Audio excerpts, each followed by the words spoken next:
Salut, j'espère que tu vas bien. Aujourd'hui, on va parler des choses que tu dois garder en mode silence concernant ta vie si tu veux maximiser ta réussite et ton respect auprès des personnes qui sont autour de toi. Dans un premier temps, je vais commencer par te dire qu'il faut que tu gardes pour toi tes secrets de famille. Il n'est pas question de sortir à une tierce personne, quelle que soit son ancienneté dans ta vie, les dossiers de ta famille. Mon père était comme ceci, un tel dans ma famille est franc-maçon, il y a ci, il y a ça dans ma famille. Tu vois, les secrets de famille doivent rester tes secrets de famille, doivent rester vos secrets de famille. Ne les sors pas.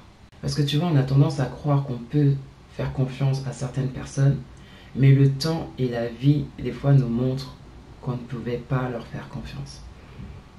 Ensuite, je vais parler de tes traumas du passé. Tes traumatismes du passé, garde-les pour toi. Tu as été violé à tel âge, tu as eu à baigner dans la drogue, tu as été la maîtresse de pendant tant de temps, ou tu as été l'amant pendant tant de temps de telle personne. Quel que soit ce que tu as fait dans ton passé, quels que soient tes traumatismes du passé, garde-les pour toi. C'est ton passé, c'est ta vie.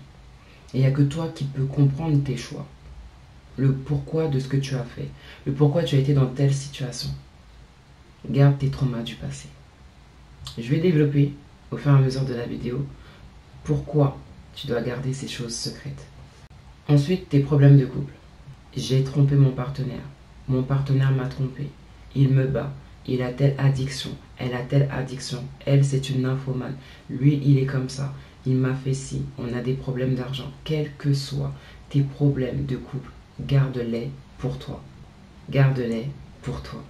Tes projets, tes ambitions, qu'ils soient professionnels, qu'ils soient sportifs, qu'ils soient de voyager, garde-les pour toi. Ça te regarde. Parce que plus tu en dis, plus tu informes la partie adverse et plus la partie adverse a des éléments contre toi.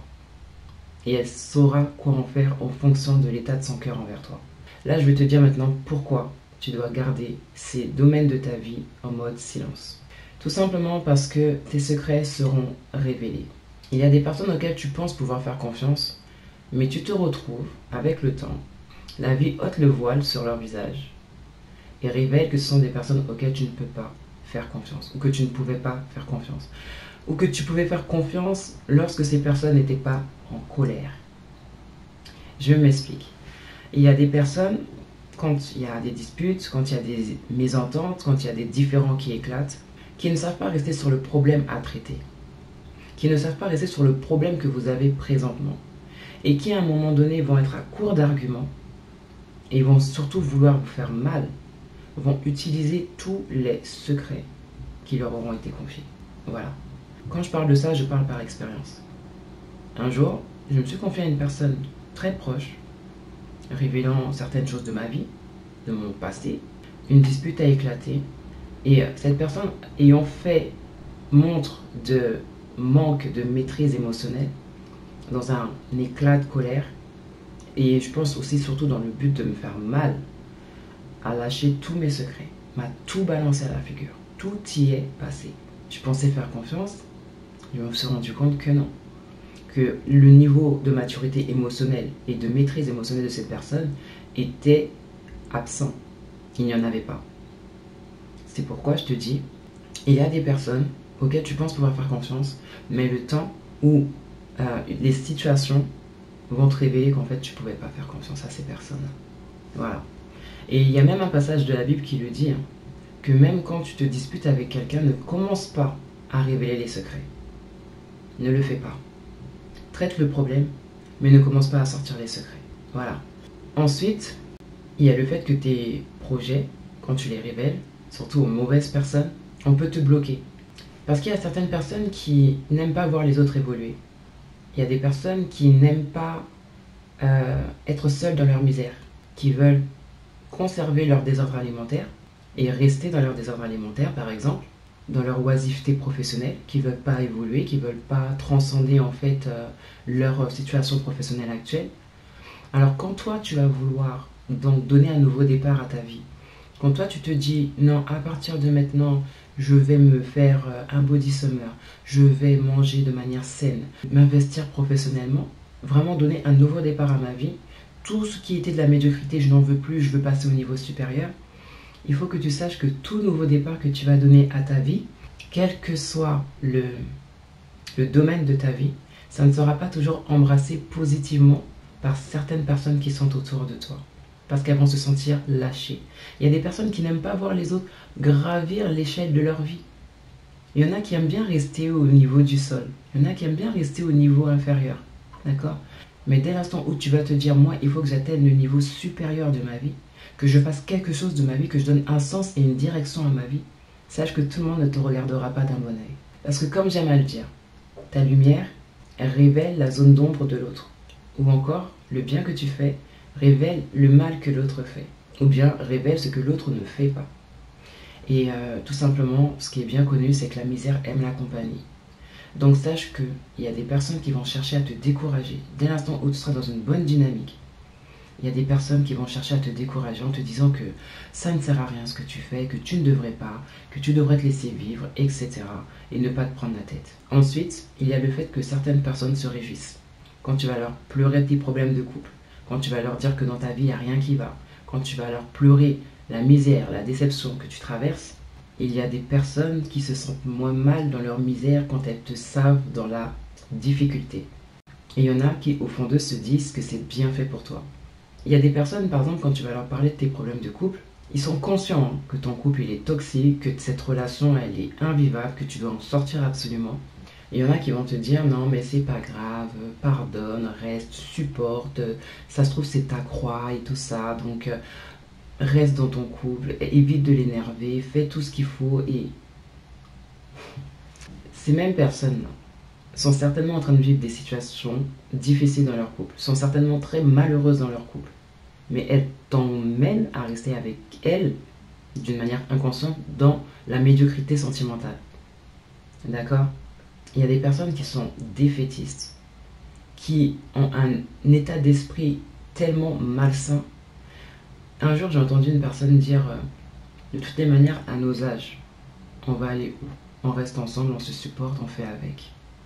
Donc en fait, ces personnes préfèrent rester dans des relations dans lesquelles elles ne sont pas heureuses ni épanouies, juste parce qu'elles se disent que, vu leur âge, elles ne peuvent pas forcément se refaire. Ne laisse pas ce genre de personnes t'embarquer dans leur état d'esprit qui est pour moi malsain. Donc c'est pourquoi fais attention à qui tu te confies, parce que il y a des conseils que tu vas recevoir de certaines personnes qui sont des conseils qui sont axés, centrés, concentrés sur leur amertume, sur leur déception de la vie, sur leur vision du couple qui n'est pas forcément la meilleure. Donc ne te laisse pas embarquer par ce genre de personnes et fais attention à qui tu te confies, parce que comme je l'ai dit, la misère aime la compagnie. Ensuite, le fait que certaines personnes se moquent. Il y a des personnes qui vont se moquer de toi, de ta situation, en te disant mais toi tu sais pas gérer ton couple, toi tu es faible, toi tu as la poisse, mais c'est pas possible de vivre une vie comme ça. En fait, il y a des personnes qui vont se moquer de toi. Et elles vont le faire tant physiquement que derrière toi. Et quand elles vont le faire derrière toi, c'est qu'elles vont faire de ta situation une discussion de comptoir. Les gens vont se réunir pour rire de ta situation. Attention à qui tu te confies, attention à qui tu confies tes problèmes, attention à qui tu confies ton intimité. Alors, pour ce qui est des solutions que je pourrais t'apporter, ne parle plus aux gens de tes projets, de tes idées, de tes problèmes. D'accord? Mais parle-en à une ou deux personnes de pure confiance. Et que ces personnes soient dépourvues de jugement, de toute forme de jugement, et surtout qu'elles soient dotées de bons conseils éclairés. Voilà, pour que ça puisse te guider, pour que ça puisse te permettre d'aller de l'avant, que ça puisse te permettre de te structurer. Ensuite, c'est si les personnes auxquelles tu parles, elles ne sont pas disponibles. Ce que je t'encourage à faire, c'est de te faire des vocaux. D'accord? Tu prends l'enregistreur vocal de ton téléphone et tu te fais un vocal. Ce que tu aurais dit à un tel, tu te le dis dans un vocal. Tu cries ta colère, tu cries ta déception, tu cries ta frustration, tu dis tout ce que tu as sur le cœur dans un vocal. Et tu te le réécoutes par la suite. Et ça te permettra justement d'évacuer et de ne plus avoir besoin de te confier à certaines personnes, surtout si les personnes auxquelles tu te confies ne sont pas dispo, ou peut-être que tu n'as même pas envie de te confier à elles, tu as juste envie de vider ton cœur. D'accord? Parce que si ces personnes ne sont pas disponibles, et moi ça m'est déjà arrivé, un jour j'ai voulu me confier à une personne, elle était sur répondeur, j'ai appelé une autre personne extérieure qui n'avait rien à voir, enfin, qui ne connaissait absolument rien de ma situation. Donc ça veut dire qu'il a fallu que je fasse que je reporte au début et que je lui réexplique. Et je lui ai confié un problème en fait.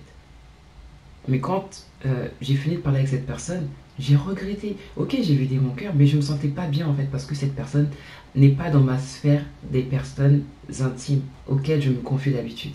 Donc, prends l'habitude et honnêtement, c'est thérapeutique, c'est libérateur. Prends ton enregistreur vocal et dis ce que tu as sur le cœur pendant que tu marches. Fais-le en marchant et libère ton cœur dans un vocal.